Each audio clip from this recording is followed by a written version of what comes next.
వ్యవసాయ యోగ్యమైన భూములకు ఎలాంటి షరతులు లేకుండా ఎకరానికి 12,000 రూపాయలు ఇవ్వబోతున్నామని డిప్యూటీ సీఎం భట్టి విక్రమార్క స్పష్టం చేశారు.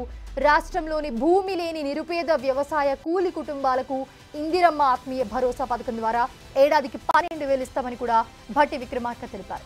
ఈ నెల 26 నుంచి మొదలు కానున్న రైతు భరోసా, ఇందిరమ్మ ఆత్మీయ భరోసా, కొత్త రేషన్ కార్డులు, ఇందిరమ్మ ఇళ్ల లబ్ధిదారులను గ్రామ సభల్లో నిష్పక్షపాతంగా పారదర్శకంగా ఎంపిక చేస్తామని ఉప ముఖ్యమంత్రి తెలిపారు.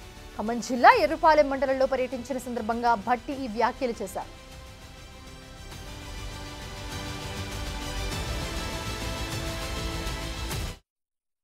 మనం 26వ తారీఖు నుంచి పెద్ద ఎత్తున వ్యవసాయ యోగ్యమైనటువంటి భూములన్నిటికీ ఎటువంటి షరతులు లేకుండా మనం 12,000 సంవత్సరాలు, గతంలో 10,000 ఉంటే ఇప్పుడు 12,000 పెంచిస్తా ఉన్నాం.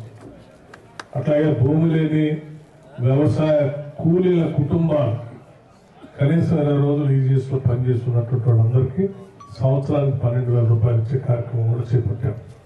సో దీనికి సంబంధించి గ్రామ సభలు నిర్వహిస్తారు. గ్రామ సభల్లోనే అంతా సమాచారం తీసుకొని గ్రామ సభలో స్పష్టంగా మీ అందరి సమక్షంలోనే పేర్లు ప్రకటిస్తారు. ఇంకా ఎవరైనా అందులో మిస్ అయి ఉంటే గ్రామ సభలో ఎవరైనా చెప్తే అక్కడికక్కడే వెరిఫై చేసి వాళ్ళ అర్హత ఉంటే వాళ్ళే కూడా యాడ్ చేస్తారు. కాబట్టి ఎవరికి కన్ఫ్యూజన్ లేకుండా ఉండటం కోసమే గ్రామ సభలు కూడా పెట్టి చేపించాలనేటువంటి ఆలోచన ఈ కార్యక్రమం చేస్తా ఉన్నాం. అట్లాగే అదనంగా కొత్తగా 10 సంవత్సరాల నుంచి రేషన్ కార్డులు లేక ఇబ్బంది పడుతున్నటువంటి కుటుంబాలకు కూడా స్పష్టంగా ఇందిరమ్మ ప్రభుత్వం మాట ఇచ్చింది. అర్హత కలిగినటువంటి ప్రతి కుటుంబానికి రేషన్ కార్డు